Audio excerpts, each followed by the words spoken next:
Does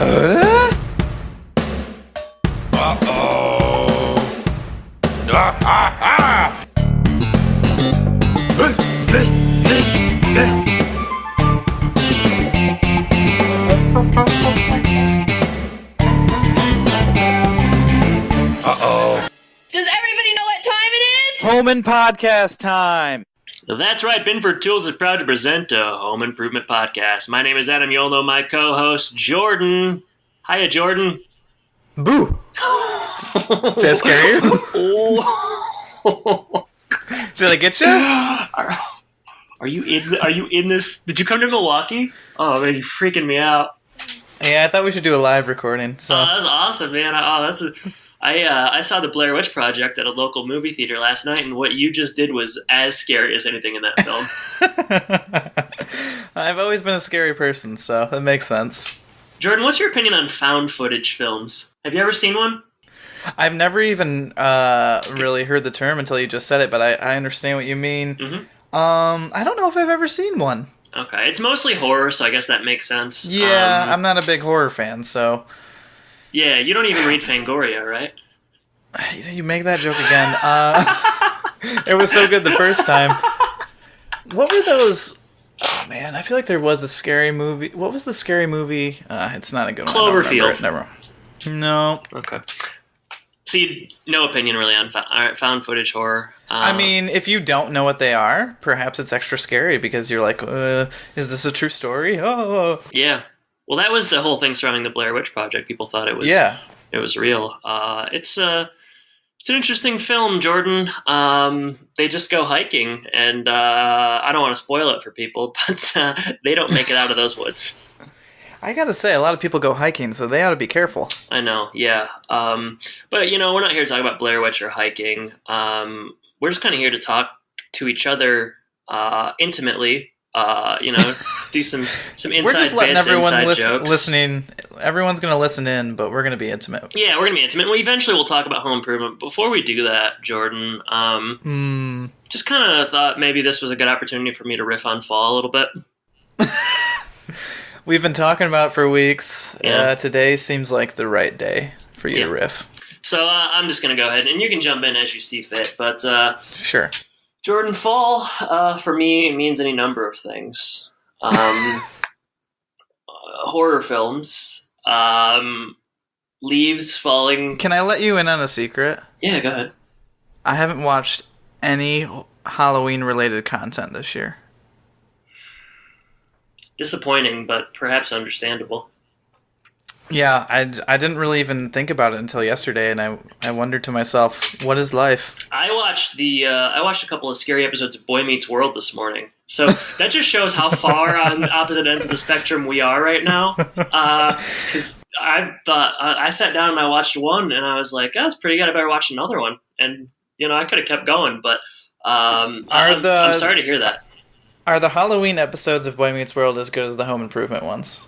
Well, there's just the one really famous Boy Meets World episode, and I don't know how big of a Boy Meets World fan you are necessarily, but it's like a parody of Scream, and I Know What You Did Last Summer, where they go into detention, and Jennifer Love Hewitt's in it, and it's regarded as one of the better Halloween episodes of all time.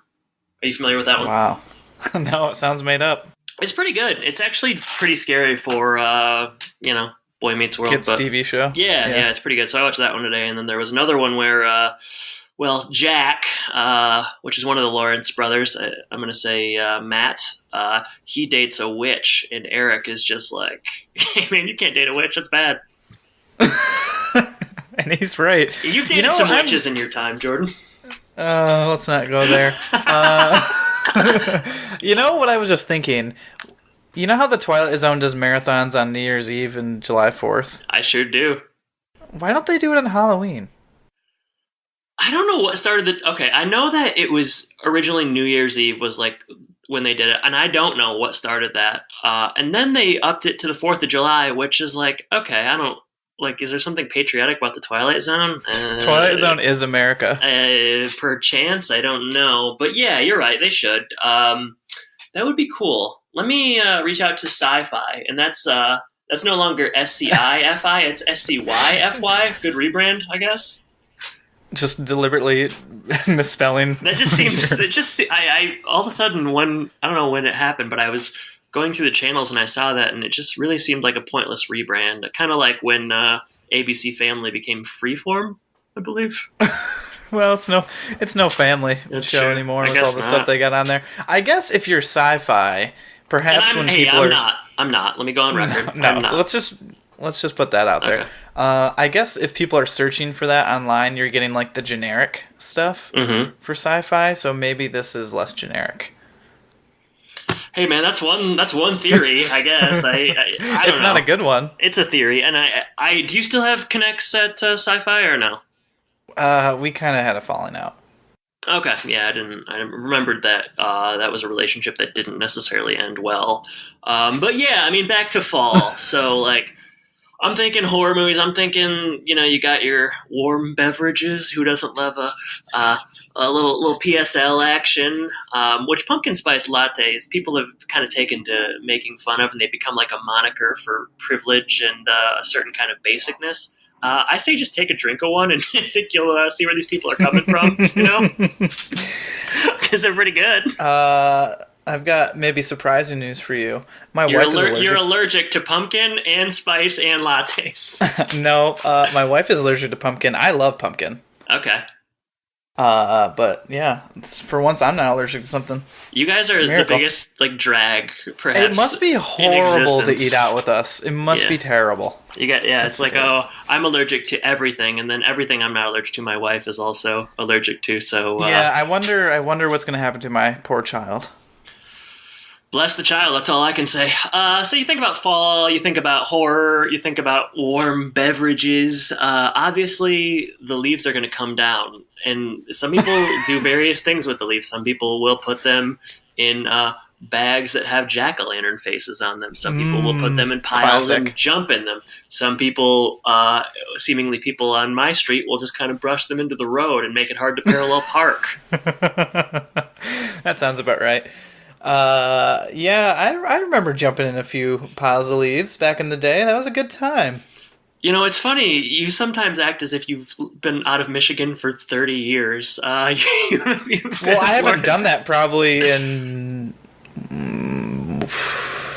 15 years. We did it right before your wedding, so I don't even know what you're talking about. That was like one of the last... Your bachelor party, you said you wanted to jump in a bunch of leaves. We walked around the capital of Michigan, and we went to a farmer's market, and then we jumped in some leaves. I remember your bachelor party. We played golf. Fun. Pretty sure I finished first. Because I'm a really good golfer. I think we did teams, and I for sure won whatever team I was on. Yeah, probably mine. Then we had some Smoothie King in Davison. Smoothie King? What is it called? Davison Smoothie? Is it Tropical Smoothie Cafe? Oh, okay, whatever. We had some smoothie... Be careful. If they start to endorse us, we can't say the wrong thing. Yeah, and they are on the doorstep as far as endorsements go, so I better be careful. What else did we do? We played basketball, and then after basketball, we were all sweaty, and a lot of us shirtless, and you made us go out behind the high school, rake up some leaves, and then jump in them. I was like, okay, you're only going to get married once, I hope. This is weird. Boy, I don't remember that part. But other than that, I had a good time. Yeah, so you think about fall, you think about horror movies, hot beverages, you think about leaves and various things you can do with them. And then, of course, Jordan, you think about apple orchards. And, there's caramel apples and cider and donuts and coffee. I haven't been able to go to one this year because of my, I guess you could say life has just kind of gotten in the way. But perhaps next year. And that's really all I have to say about the fall and apple orchards. Well, you certainly said a lot. So just in review, obviously you have the fall. Stop it. Stop it. Stop What are we covering? Speaking of horrifying weekends, what are we talking about this week? Boy, I think I liked our first attempt when we talked about I feel like what we just did was so much better than the first time around, and I'm going to go ahead and tip my hat to myself on that. Well, the good news is that we'll have some outtakes for anybody who's a Patreon subscriber for the first one. It seems like subversive that we give people our crappy outtakes that support us. Seems like that would maybe push them in the opposite direction. But it doesn't, though. No, they don't leave. No, they want more. All right, episode 109 is Chicago Hope. And I think we're all hopeful about this episode. Written by Teresa O'Neill. The only episode that she writes, she did quite a few different shows. None for a very long time. She did like one episode of Coach, one episode of Becker. She's a journey woman writer. That's right. She did maybe a handful of Night Court, and I think that was her biggest contribution to the IMDb credits. Aired on November 21st, 1995. Title reference, a 90s medical drama with the same name, Chicago Hope. Very, I don't know, timely at the same time. The show had been out for a year, so they were taken from their contemporaries. And I can't say that I've ever watched a second of Chicago Hope. I did do some research. I saw you got a little Elizondo action.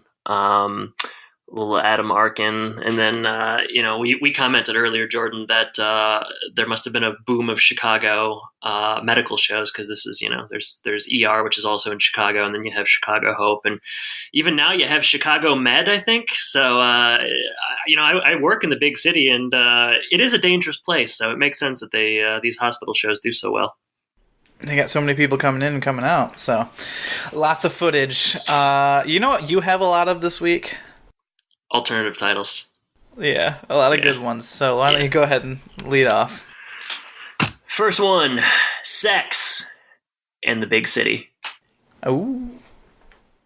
Should have been in the Windy City. Well, I guess they're not. You write yours, I'll write mine.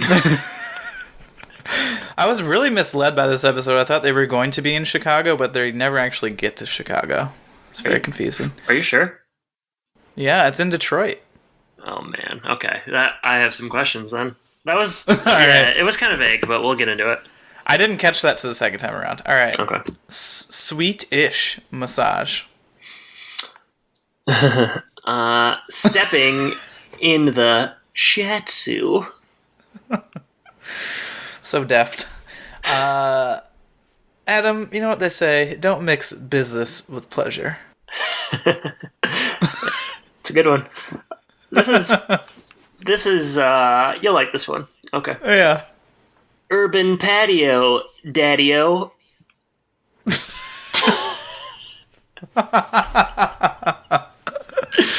I want to say once again thank you to I think Awesome Sauce for making this a weekly part of the show. Yeah. So stupid. All right. Nip this meeting in the bud. Oh, good one. Yeah. Do you have any more? That's it. Okay, two more. This one, The Survey Says, and that is the title. There's nothing coming after that. Well, that's creative. Yeah, well, Family Feud, Richard Karn, keeping it in the family. And my last one is Sunny and Cher-ish. Alrighty. Yeah. I can't think of a better way to start this episode. So 5 for 5. Awesome. Home runs every time around. Let's start. We're going to open Late Night at Home. Tim is kind of frantically working on tool time ideas for a big trip to Chi-Town. They're going to do tool time on location, I guess. He's really struggling. He's been doing this for 3 weeks. It's like the middle of the night, so he's just kind of running through things. Jill comes down and she says, go to bed, start tomorrow, start fresh. But really, she also wants some more attention because Tim has been so focused on this. And when I say attention, I mean she wants more sex. Because it's been a month and, it's been too long for her. Yeah, I don't know how to carry on. Yes. I don't know how else to put it. Let's just say, she makes...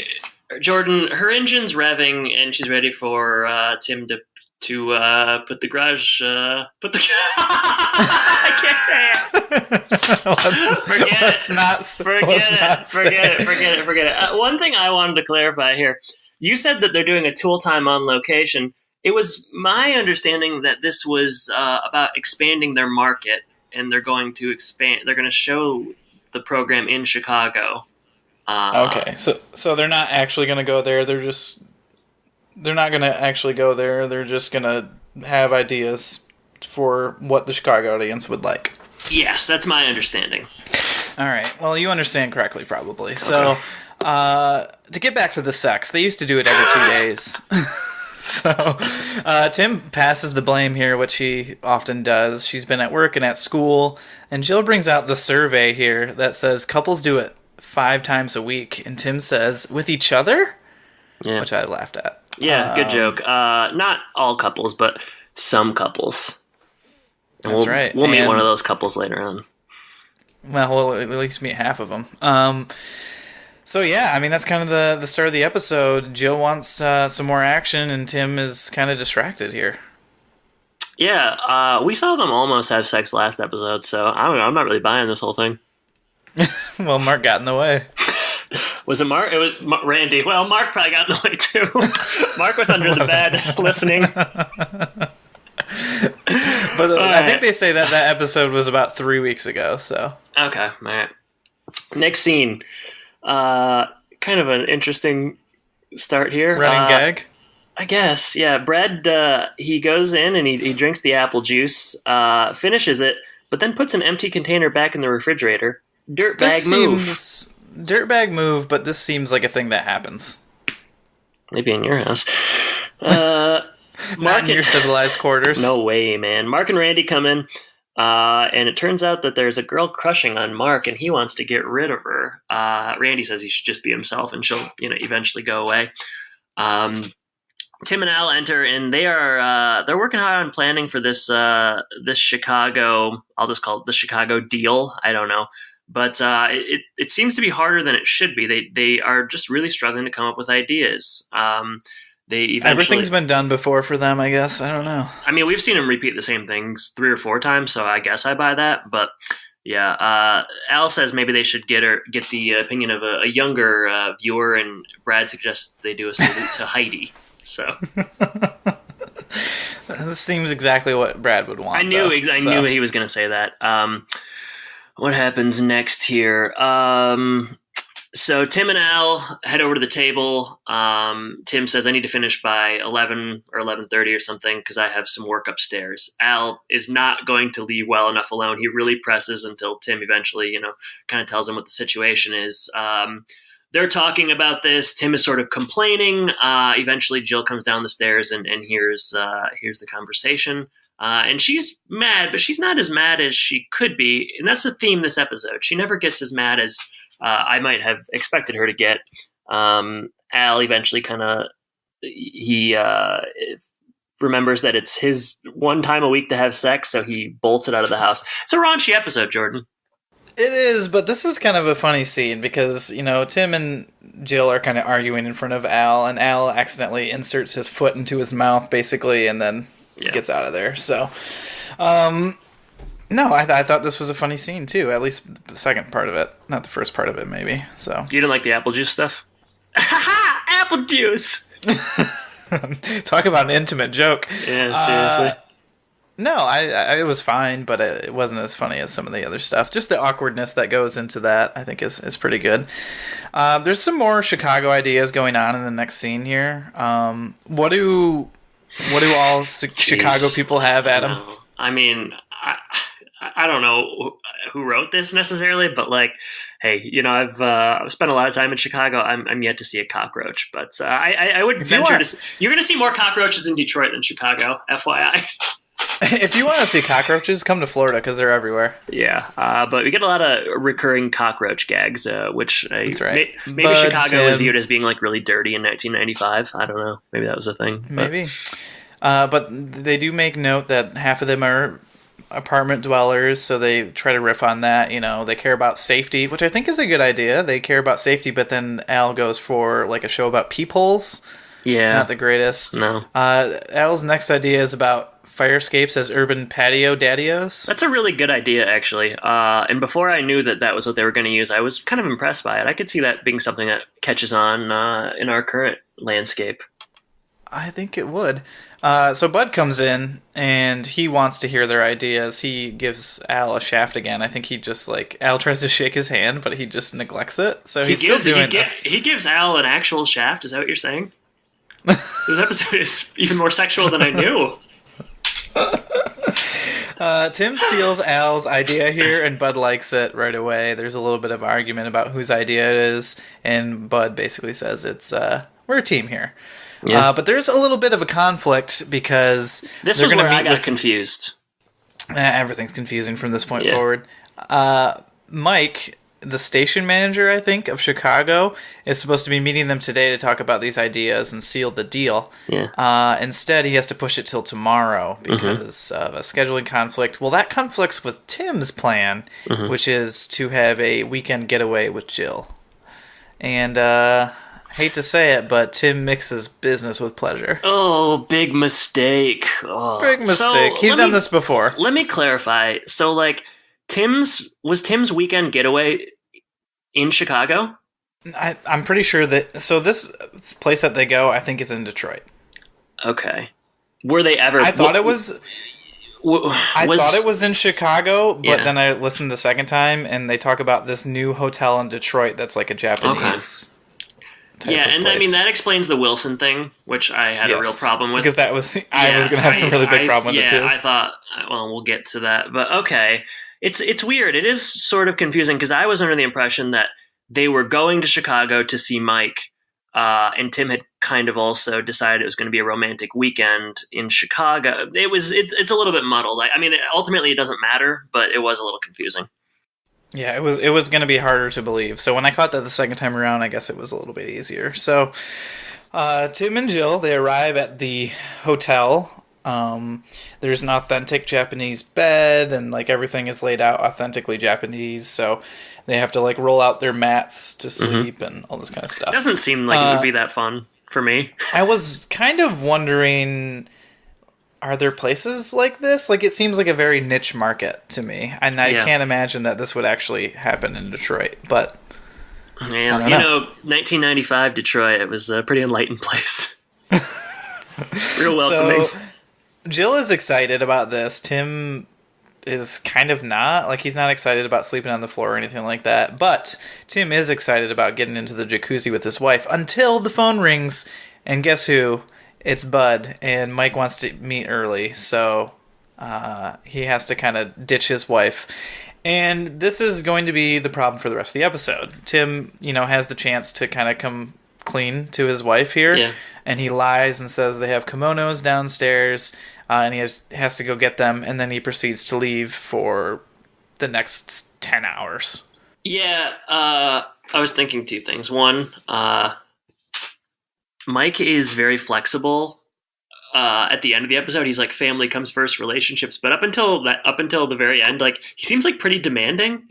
Like every plan he seems very demanding. Has to kind of like revolve around him. And now maybe that's Bud kind of inserting himself. But like he is like moving everything like a day forward. But then at the end, he's like, oh, relationships. I'm from Chicago. Relationships come first. Deep dish pizza. That's the best. That's the best accent or imitation that you've done ever. That was not a Chicago. That was my impression. That was Mike. That was Mike specifically. But yeah, I mean, yeah, you're right. Tim doesn't come clean, and it's a real issue in this one, Jordan. A real issue.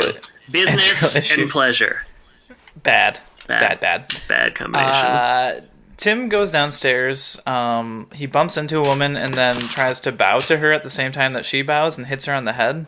So I guess they want to keep that gag going in any way possible. Yep, good stuff. This is where we meet Mike, the often mentioned Mike, and Mike and Bud are having a good time already. Mike gets up and he's a hugger. So Tim tries to shake his hand, but he wants to hug.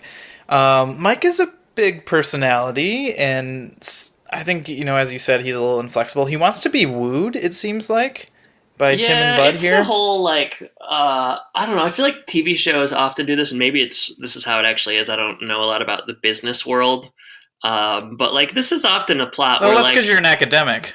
I actually work for a sizable company that is decidedly for profit, but, yeah, sure. But, don't you feel like this is a thing where, like, you gotta woo him, you gotta, like, tolerate his bit, you gotta stay out drinking, and I feel like I've seen this plot happen before, where, like, they have to really just taken him to Chili's. Boss, man. What role do you associate this guy with? Oh, like, what's his job? No, acting role. This actor. Oh, so he's been in other stuff. Yeah, he's in one thing where, like, as soon as I saw him, I was like, oh yeah, that's I did not recognize him right away, but go ahead and share. Roger Podacter, Ace Ventura, a Pet Detective. He's like the first guy to get murdered. He works for the Miami Dolphins. It's very funny. Wow, I would not have guessed that one. I didn't see that one as much as I saw When Nature Calls, which probably is a crime. That's a big mistake that people our age often made, because I think that When Nature Calls came out when people were like 6 or 7, and they've seen that one a lot more. But the first one, my opinion, much better. Einhorn is Winkle. Winkle is Einhorn. That's a not so great ending when looked at 2018 lens. the hemorrhoids and such. So Mike is played by Troy Evans. This guy is busy. 162 credits to his name. Appeared in films Under Siege, Fear and Loathing in Las Vegas, Ace Ventura, Pet Detective, The Frighteners, and he's currently on Bosch, which the Amazon show. Did 130 episodes of ER. He's mixing a lot of television and film appearances, but this guy's good. He very much seems like a Chicago guy. I don't know. I should look and see if he's actually from there or not, but he has the inflection down. Yeah, he does a good job. He's from Montana, so I guess not. Close enough. Yeah, no? Montana is the Chicago of the West. That's what they always say. So Mike's biggest problem with this deal happening is there's too much Detroit talk. Yeah. He wants more of a national feel. There's a real rivalry between Detroit and Chicago, which I didn't really know about. That's a rivalry Chicago is decidedly winning. Mike, they're talking a little bit. They're kind of agreeing to everything Mike wants. And Mike says, let's go ahead and move this to a massage, of which Tim doesn't get what a massage is. He thinks it's a dog. It's a shiatsu, yeah. Yeah, the shiatsu and the shih tzu. And Bud is really letting him down here because Bud kind of knows the situation Tim is in and is just kind of pushing Tim. Oh, Bud's, he's a real brown-noser here, He's kind Bud. I mean, definitely. The kindest of Buds. So they move on. Tim is prepping for a massage. He's got his little kimono on, I guess they might call it that. And he calls Jill to update her. And, you mentioned earlier how Jill is not as mad as she should be. She's very patient. She's just ally waiting for Tim to return. She's sexily waiting in a shawl on the bed, just waiting. Just come on up, Daddy-O. Urban Patio, Daddy-O, come on up here. And that's most of the episode. She's just kind of horned up, just waiting for Tim. Yeah, she's not mad at all. She's actually revved up, and she's waiting for Tim to, I'm so glad you're here. Jill, she just kind of understands, I guess, that he's going to be a little bit longer. His excuse is I just went to get a kimono. So, that should... After about a half an hour, I'm popping down to the lobby to see what's up, Yeah, well, and he then continues. He says there's a fight going on, and he wants to try to break it up. Come on. Yeah, I know. The only thing I can think is that she thinks he's doing something super sweet for her, and it's not taking... it's taking longer than she thought it would, or something like that. I don't know. That's the only thing I could think that she's thinking rationally here. But Jill continues to make her intentions clear that if he comes up there, they will have a good time. And what a party! He hangs up the phone, and he's walking. I don't know where he's walking to, but all of a sudden, there's a man making some noises on the table, and that man. Wilson. It's Wilson. This is what and when I thought that he was coming to Chicago once a month for a massage, I thought that it was probably the most problems. Yeah, I thought it was going to be the most shoehorned Wilson appearance yet. And I'm not saying that they won't go that far, but it's still pretty bad that he would come to this place once a month in Detroit to do this. But it's better than Chicago. That's right. So we playing a clip here, Jordan? Yeah, let's go ahead and play a clip of what's going on. Let's do it, Daddy-O. Oh, Yoshika, that is so glorious.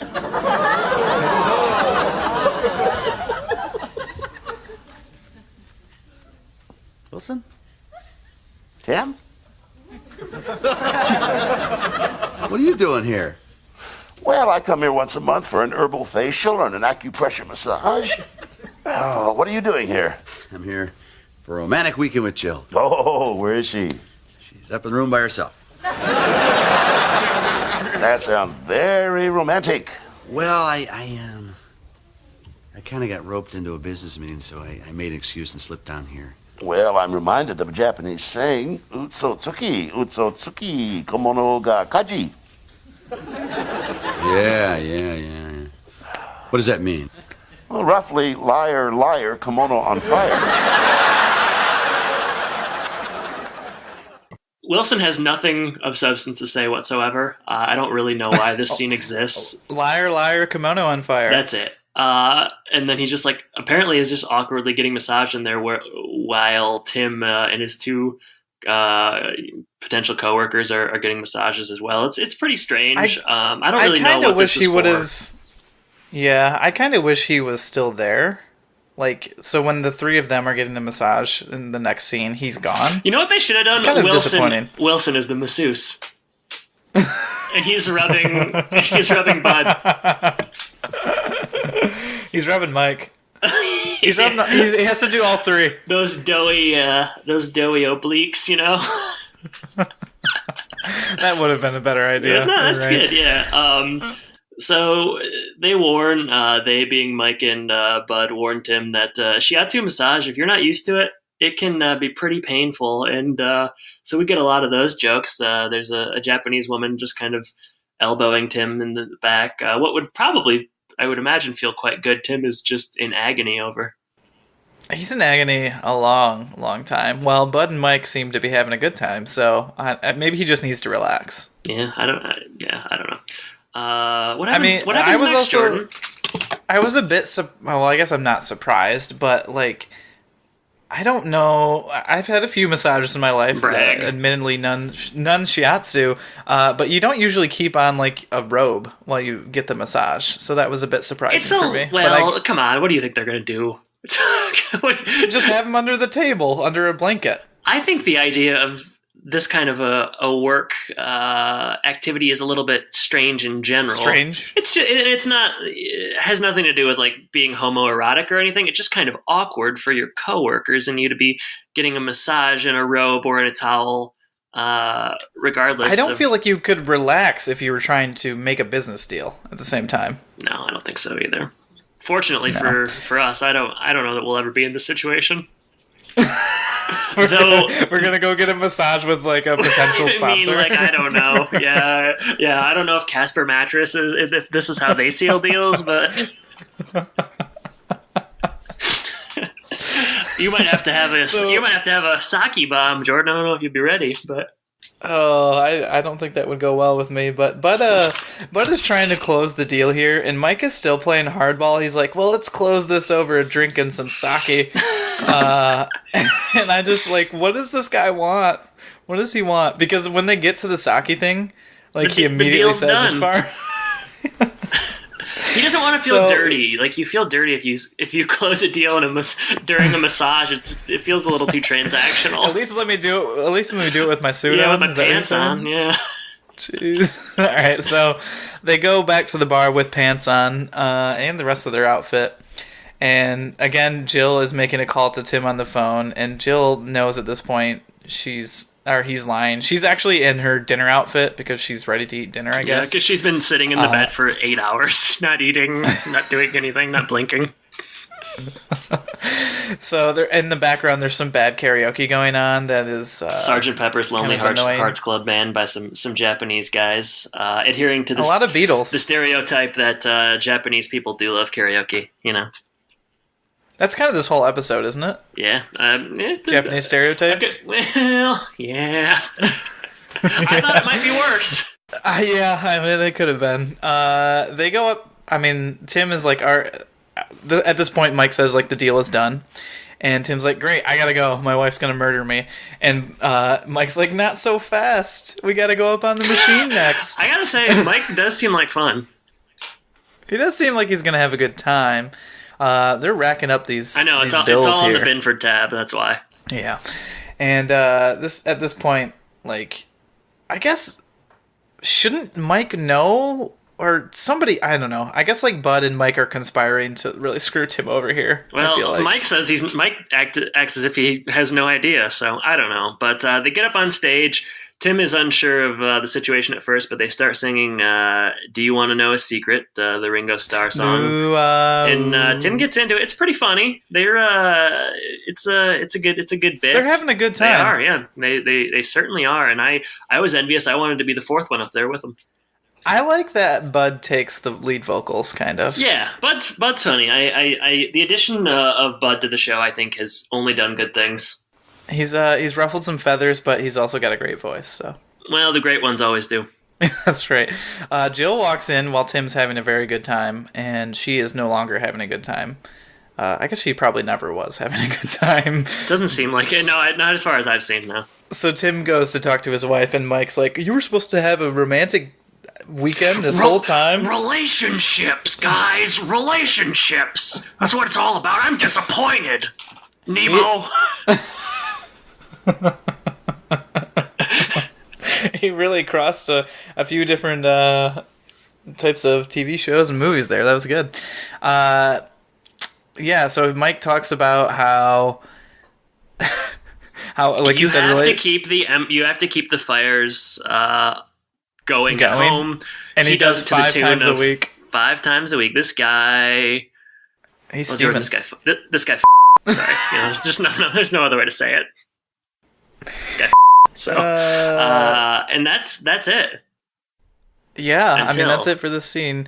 Later on stage, one of the more iconic scenes, Jordan. We get something sweet-ish to end the episode here. Tim and Jill are sitting up on the karaoke stage, and Jill is, I don't know why, forgiving her husband at this point, and they start singing "I've Got You, Babe," and it's very adorable. Even the bartender thinks so. Oh, that was my favorite part of this whole scene, was when they cut to this old Japanese bartender who's leaning up against the bar. He's got nostalgia and melancholy in his eyes, and he's thinking, oh yeah, this is all right. That's right. It was great. It was funny. And then Japanese businessmen come in, and they like it as well. Everyone is just, they cannot deny the love and the passion that's going on right now. It's a famous scene. I've seen it. I remember seeing it quite a few times. And Jill she can really belt it out. Tim, not so much, but it's sort of endearing. So yeah, it's a very lovable scene here. So it's a nice way to cap off an episode where Tim deserves a lot worse than he gets. And that's roll credits, fade to black. Don't mix business with pleasure, or Chicago Hope. Jordan, a nickel for your thoughts? A nickel for my thoughts. I kind of couldn't decide if I wanted to like this or not. I feel like there were a lot of things that I would have liked to see in this episode. Like, we get that one scene with the boys, basically, and that's it. I kind of want to see Mark trying to get rid of this girl who's hounding him. I thought that might be interesting. That would have been good. I would also maybe have liked to see Al with these 3 gentlemen having a good time. So just a couple of things that I'd like to see in addition. There's quite a few jokes and one-liners here that I think work really well and made me laugh. It's an interesting episode. They leave and they go to this very different place. And, Tim is, I guess definitely a big low here is Tim is kind of back up to his old tricks where he's neglecting his wife. This happened before when they went to that winter escape. I don't remember what they were doing, but Tim is doing that again. And I really did enjoy that scene where Al is kind of caught in between the fight between Jill and Tim. That made me laugh a lot. So it's got its ups and downs. Definitely the iconic scene at the end is heartwarming. So I feel like it's an okay episode. Definitely has some failings. What about you? I think I liked it more than you did. Yeah. I would say everything from when they get to the hotel onward is quite good.